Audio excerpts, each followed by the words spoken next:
And this time of the year, I like to have all my winter preparations done with my beehives. I like to have the mite population knocked down, take care of the mite problems, check the hives, and if they need to be treated, finish treating.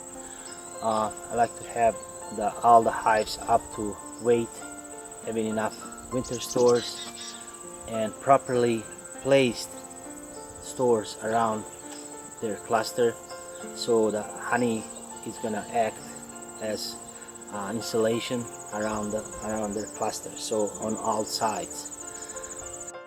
Right now we have, like, all this week it's going to be beautiful 70 plus weather, but in Midwest, like in Iowa, weather can be really it depends, October can be really fluctuating with those temperatures.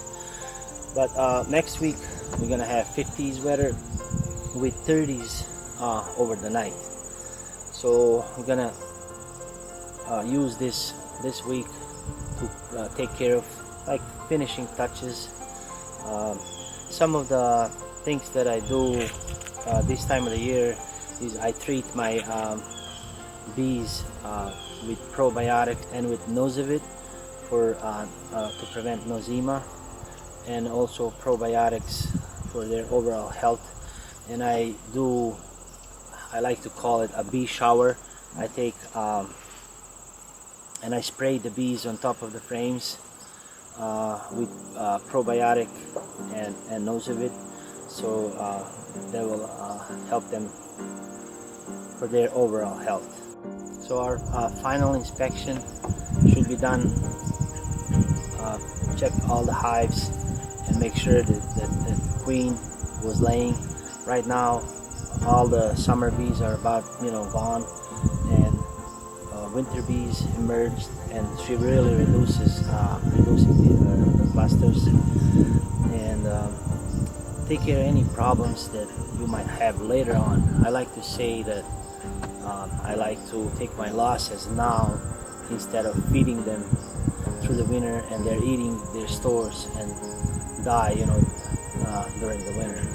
So now would be a good time if you have problems, like if you don't find the queen, or if she's not laying, or if she's damaged, to simply combine, or the hive is weak, combine with the stronger hives.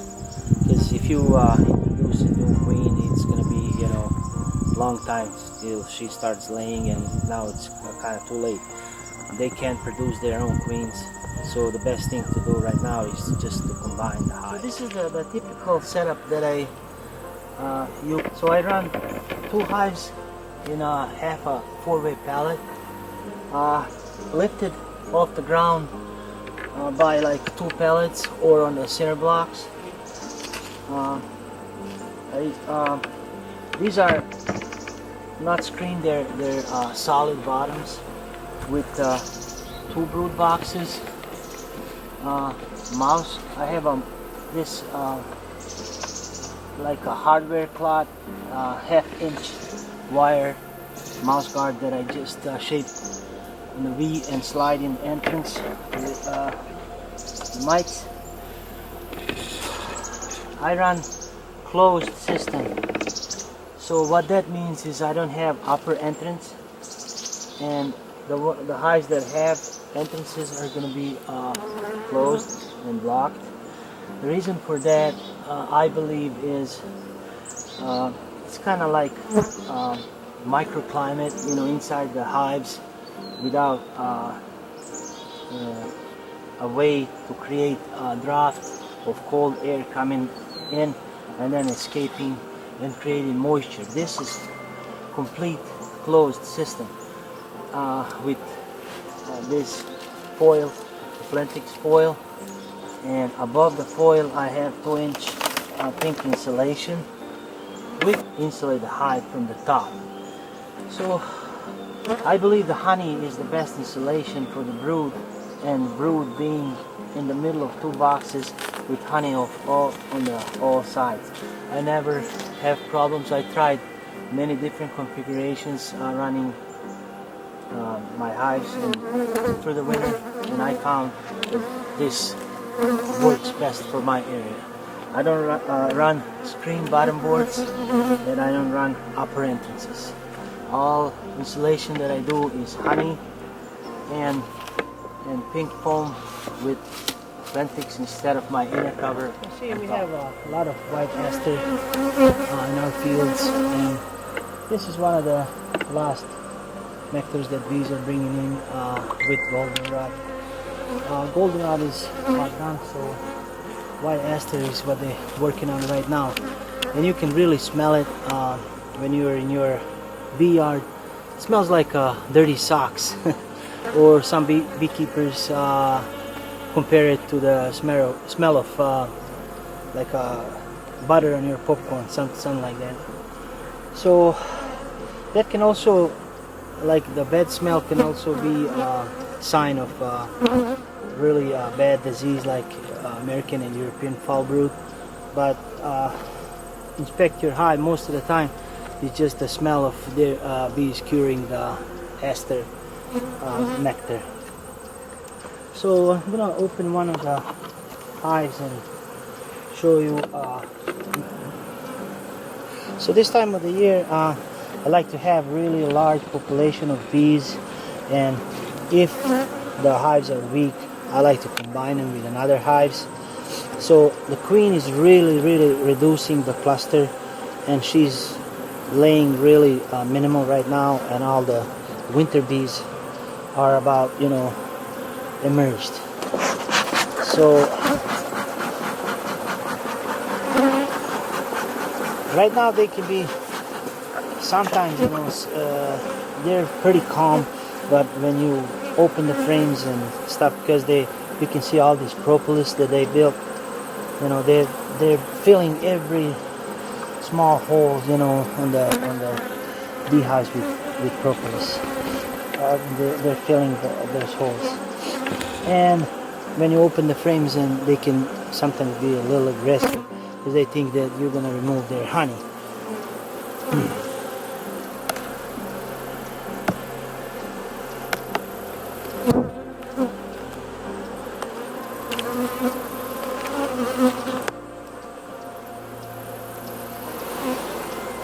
So these like frames on the side of the by the wall are always have to be like full of honey, and together with the bottom box it's supposed to be like full of honey.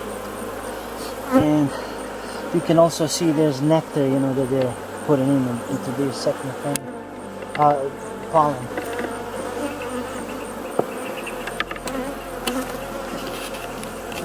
I don't usually like to open beehives in October, you know, when I'm finished with the treatment and feeding and assessing the hives. I, you know, don't usually open the frames or disturb their propolis. And you can see, you know, it's full of capped honey, nectar, and a little bit of bee bread.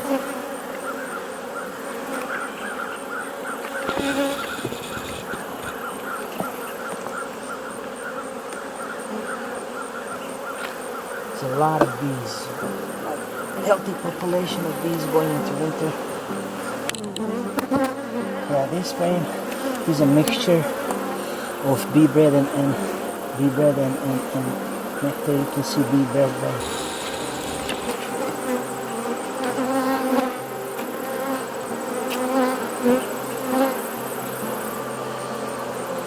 We've seen hives with no brood, you know, right now.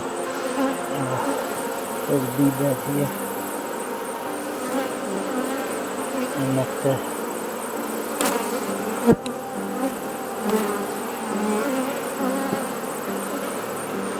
So they have 4 frames on this side full of honey and nectar, honey and bee bread, and the bottom box is also full, so they're surrounded by honey. So we should see, I think, brood, a little bit of brood coming. Yeah, in this frame you can see the emerging brood and also eggs.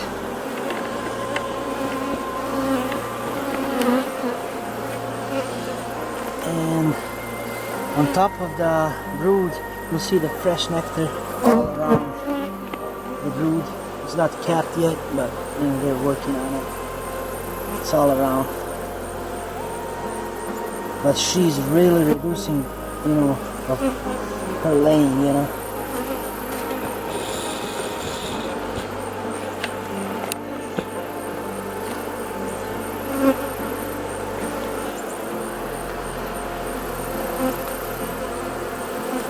Yeah, this frame too.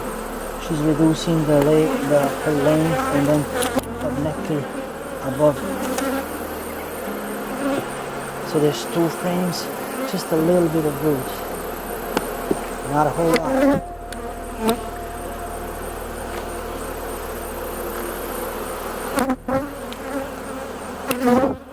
This is all nectar.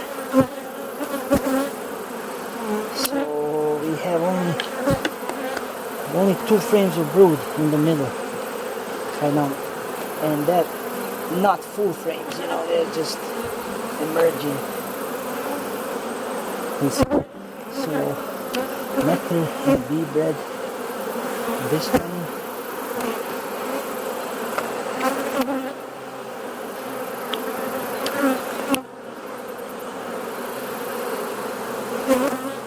This is all nectar. And also honey in the last one.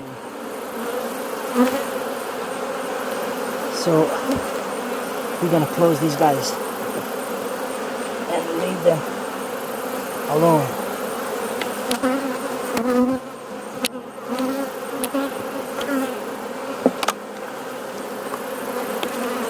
We don't really want to disturb them too much, and they're proper seals.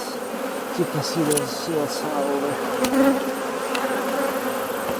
Here also, I like to go and explore the woods when in this beautiful weather and like leaves changing, and I like to go and look for these mushrooms.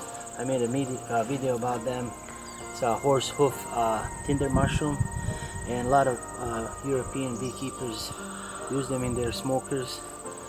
They only not to their smoke is cool and long lasting, but also really big benefits of using a piece of this mushroom in your smoker is they really calm your bees. Bees are extra calm and they seem to love it. I found this mother load just in one fallen tree, and there's a lot of them. So they look like a horse hoof, and they are attached to the mostly like birch trees, dead or dying, or if they're on the floor. You just break this and then just leave it, you know, like a mesh, and it will dry. You can like break a piece and use it in your smoker. So our winter preparations are about done. So hives have enough food, really, you know, bringing in this fall nectar, and plus with the combination of 2-to-1 sugar syrup that we've had before, they have plenty of stores. They have been treated for the mites. They have bee bread, you know, they converted pollen into bee bread. And right now what I have left to do is later on I'm gonna do a shower, you know, with probiotics and with the Nosevit to prevent nosema. Those products are all organic, natural, you know, and Nosevit is organic. It's all natural from extracted plants, so you can use it really safely in with your bees. So we're gonna finish putting mouse guards. So guys, that should be it for today for this video. I'd like to thank all of you for watching. If you like my content and you want to see what I'm, you know, sharing what I'm doing with my bees and all my tips and tricks that I share, you know, that I've learned throughout these years in beekeeping. If you like, please give me a like on this video and subscribe to our channel. This is now Silver Lake Honey Homestead, where you see that we have like different cooking ideas. This is my beautiful wife, Mary. Just wanna hi guys, say hi to everyone, and she's joining us into this channel. She's been behind the camera most of the time, but now, you know, she's, you know, doing hands-on stuff like cooking and helping me with bee inspections and hi stuff. guys, thank you so much for supporting us and liking our videos and watching us. We'll try to do our best in the future and post as much videos we can. So thank you again. Thanks.